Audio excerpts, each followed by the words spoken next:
Hello dear students, welcome back again to the clear concept classes.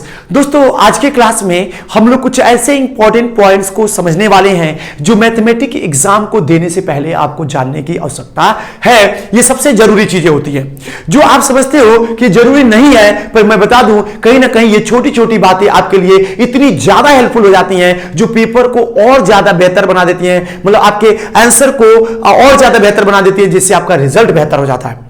इसलिए आप इन सारे important points को ignore ना करें, ये जानते हुए कि हमें सारी बातें पता है, पर आपको कुछ ऐसे पॉइंट्स हैं जो निश्चित है कि आपको पता नहीं होती हैं, और पता भी होती हैं तो उसको कैसे यूटिलाइज किया जाए, क्यों और किस लिए दिया गया है, ये आप नहीं जानते हो, गारंटी के साथ मैं कह सकता हूं। इसलिए आप इस वीडियो के लास्ट तक बने रहिए, मैं वो सारी पॉइंट्स बता दूंगा जो आपको मैथमेटिक्स बोर्ड एग्जाम से पहले जानना चाहिए, ताकि उस समय पर आप बचे हुए टाइम को यूटिलाइज कर सकते हैं अपने क्वेश्चन पेपर को अच्छे से पढ़ करके और अच्छे से उसको लिखने के लिए। इसलिए आप इन सब चीजों पे एग्जामिनेशन के टाइम अपना वेस्ट नहीं करिएगा, है ना। इसलिए आप इन सभी बातों को अभी नोट कर लीजिए। मैं जानता हूं कि सभी बच्चे ये बात सोचते हैं कि सब आ रहा है, पर मैं बता दूं कि ये सब आ रहा है, आते हुए भी उनका सही प्रयोग आप नहीं जानते हैं। इसलिए ये पॉइंट्स क्या हैं, इनका प्रयोग कैसे करें, ये सारी बात मैं आपको बताऊंगा। इसलिए आप इसमें वीडियो बने रहें और ये सारे पॉइंट्स को समझ लें जो आपके लिए जरूरी है। देखिए, सबसे पहले आप ये समझिए कि मैथमेटिक्स की बोर्ड एग्जाम में कितने मार्क्स का पेपर आता है। 80 मार्क्स का आता है, जिसमें से 20 मार्क्स आपके टीचर इंटरनल असेसमेंट में देते हैं।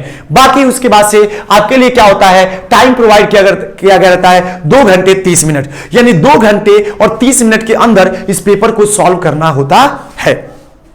अब मैं बता दूं कि 2 घंटे 30 मिनट में कैसे पेपर को सॉल्व करना है, थोड़ी इसकी जानकारी भी लेते हैं। उससे पहले ये इंस्ट्रक्शन क्या होते हैं। Answer to this question, this paper must be written on the paper provided separately. आपको अलग से पेपर प्रोवाइड किया जाता है जिस पर आपको इसके आंसर्स लिखने होते हैं। पेपर पर आपको कुछ भी नहीं लिखना है, ये बात ध्यान रहे हमेशा, क्योंकि मुझे पता है ये पॉइंट्स आपको पता है, लेकिन फिर भी आप गलती कर देते हो। लेकिन ये गलती आपको नहीं करना है, इस बात को ध्यान रखना है, पहली चीज। दूसरी चीज कि you will not be allowed to write during first 15 minute. आपको शुरू के 15 मिनट लिखने नहीं दिया जाएगा। वो 15 मिनट आपको किस लिए दिया जाता है, पेपर को पढ़ने के लिए। लिखा है साफ साफ कि this time is to be spent in reading the question paper. आपको ये टाइम कहां यूटिलाइज करना है, क्वेश्चन पेपर को पढ़ने में। आपको ये बात पता होता है, लेकिन कैसे इसको यूटिलाइज करना है ये थोड़ी जानकारी और ले लो, समझ लो, ताकि आप और बेहतर तरीके से अपना एग्जाम दे सकते हो। देखो, 15 मिनट शुरू का जो मिलता है ना, उसमें किया क्या जाता है।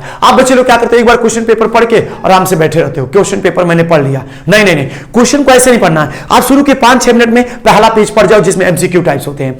उसके बाद से बचे हुए 8 से 10 मिनट में आपको क्या करना है कि उसमें आपको वर्ड प्रॉब्लम्स जो वाले क्वेश्चन होते हैं, word problems, height and distance से रिलेटेड जो प्रॉब्लम्स होते हैं, जैसे सर्कल या मेंसुरेशन से रिलेटेड प्रॉब्लम्स होते हैं, या क्वाड्रेटिक इक्वेशन से रिलेटेड प्रॉब्लम्स होते हैं, वो जो प्रॉब्लम सॉल्विंग वाले क्वेश्चंस होते हैं, आप उनको कई बार पढ़ो, कम से कम 3 बार हर एक क्वेश्चन को पढ़ो।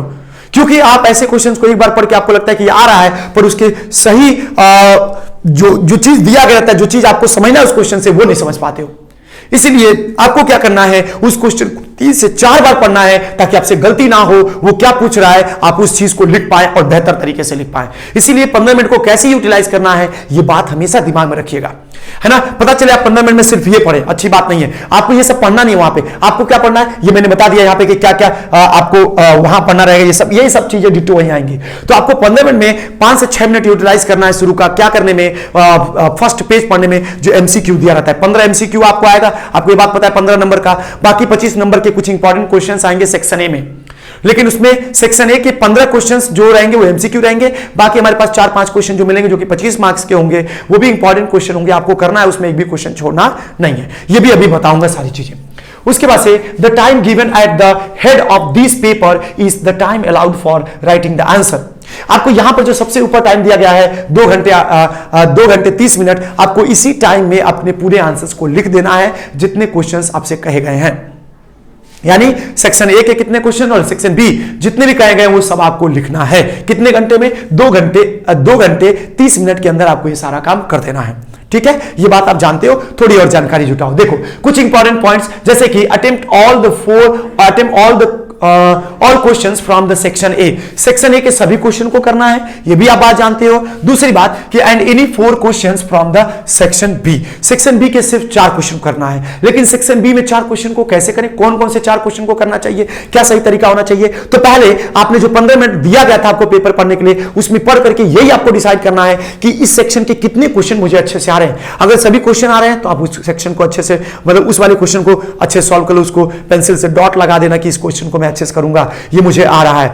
उसके बाद से सपोज करो कि ऐसा 2 क्वेश्चन बचा है जिसमें आपको डिसाइड करना है कौन सा करूं, तो उसमें देखो सब पार्ट्स कौन कौन से हैं, सब पार्ट में जो लग रहा हो कि नहीं ये सब पार्ट्स अच्छे से हो जाएंगे, उस क्वेश्चन को आप करो, है ना। तो उसके लिए भी आपको स्ट्रेटेजी बनानी पड़ेगी, प्लान बनाना पड़ेगा उसी 15 मिनट के अंदर कि कौन क्वेश्चन को करे और कौन सा छोड़े। और सही चुनाव यदि क्वेश्चन का आप नहीं कर पाओगे तो क्वेश्चन ऐसे ही फंस जाएंगे। आपको पता चला आपने स्टार्ट कर दिया क्वेश्चन सॉल्व करना, पता चला ये भी नहीं आ रहा, ये भी नहीं आ रहा है, एक क्वेश्चन के चक्कर में आपने पूरा पेपर बेकार कर दिया। इसलिए सही चुनाव करना जरूरी है कि सेक्शन बी में 4 क्वेश्चन करना है, तो चारों क्वेश्चन कैसे करें कि मैं मैक्सिमम मार्क्स गेन कर सके, उसी 15 मिनट में आपको डिसाइड भी करना है चीज, है ना। उसके बाद से all workings including rough work must be clearly shown and must be done on the same seat. उसी पेपर पे करना है, जिस पेपर पे आप आंसर लिख रहे हो उसी पेपर पे रफ वर्क भी करना है और वहीं मेंशन भी करना है as the rest of the answer. आपको आंसर के पार्ट का ही, आंसर का पार्ट ही बना करके उसको आपको सॉल्व करना है। यानी आपने क्या कर दिया, क्वेश्चन सपोज करो पार्ट में लिखना स्टार्ट करना है, तो आपने कुछ क्वेश्चंस आंसर यहां लिख दिया, आपको लग रहा है कि नहीं यहां पे कुछ हमें सॉल्यूशंस करने हैं जिसके रफ वर्क चाहिए, तो आप यहां पे एक लाइन खींच दो और यहां अपना रफ वर्क कर दो और इधर अपने आंसर्स को कर दो। यह बात ध्यान रहे कि जिस क्वेश्चन का जो क्वेश्चन आप सॉल्व कर रहे हो उसका रफ वर्क उसके जस्ट बगल में होना चाहिए, क्योंकि उसके भी आपको नंबर्स मिलते हैं। ये बात बहुत लोगों को नहीं पता होती है, क्या करते हैं पेंसिल लेते हैं, पेपर के लास्ट वाले पेज पर जाके सॉल्व कर देते हैं, चेक करते हैं ये सही है कि नहीं सही है, नहीं ऐसा नहीं करना है। आपको उसी पेपर पर अगर कुछ रफ वर्क करना है तो उसी आंसर सीट वाले पेपर पर ही थोड़ा साइड में आपको क्या करना है, एक लाइन ड्रॉ करके वही रफ वर्क करना है। ये चीज आपके सिंसियरिटी सिस्टमेटिक आंसर देने के तरीके को दिखाता है, जिससे आपके आंसर्स जिससे आपको नंबर्स और अधिक मिलेगा, है ना। तो ये चीज आप ध्यान देना इस चीज को, वरना कहीं ना कहीं आप लूज करोगे कुछ मार्क्स। यहां पर साफ साफ लिखा हुआ है कि omission of essential workings will result in loss of marks. यदि आप इन सब चीजों को कहीं और कर देते हो तो निश्चित है कि आपके कुछ मार्क्स कट जाएंगे। जैसे कि यदि मान लो कि अगर हमें कुछ क्वेश्चंस करने हैं जैसे कि क्वाड्रेटिक इक्वेशन का, तो क्वाड्रेटिक इक्वेशन मान लो सीधा 4 फार्मूला लगा रहे हो, तो सीधा 4 फार्मूला पहले लिख दो।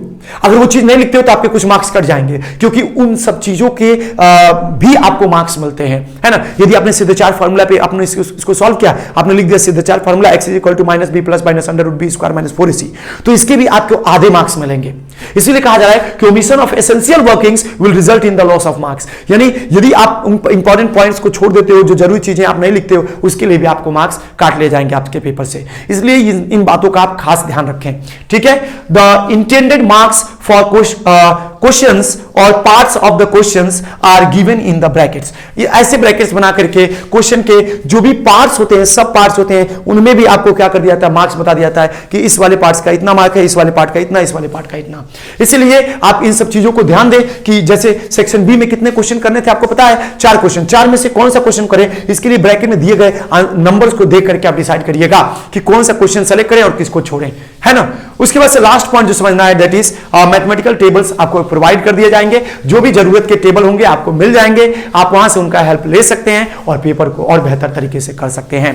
तो हमें विश्वास है कि आप कुछ न कुछ जरूर नई चीजें इसमें से सीखे होंगे, जो आप पेपर में करेंगे तो आपके मार्क्स में जो है गेनिंग आएगी, कुछ एनहेंसमेंट होगा, ये फिक्स है।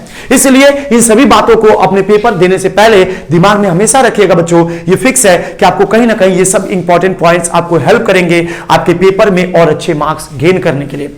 अगर आपको लग रहा है कि आपने कुछ यहां से सीखा है तो यदि चैनल पे नए हैं तो सब्सक्राइब कर लें, ऐसे ही वीडियोस पाने के लिए और ऐसे ही आपके सभी डाउट्स को क्लियर करने के लिए आपको ऐसे ही मैं वीडियो प्रोवाइड करता रहूंगा। और यदि आपने ऑलरेडी सब्सक्राइब कर लिया है तो एक बार लाइक कर दे वीडियो को, क्योंकि इससे हम मोटिवेट होते हैं और हम आपके लिए सारी जरूरतमंद की चीजें आपको प्रोवाइड करते हैं। ओके, आज के लिए बस इतना ही, मिलेंगे नए वीडियो में एक नए डाउट के साथ। Okay, thank you.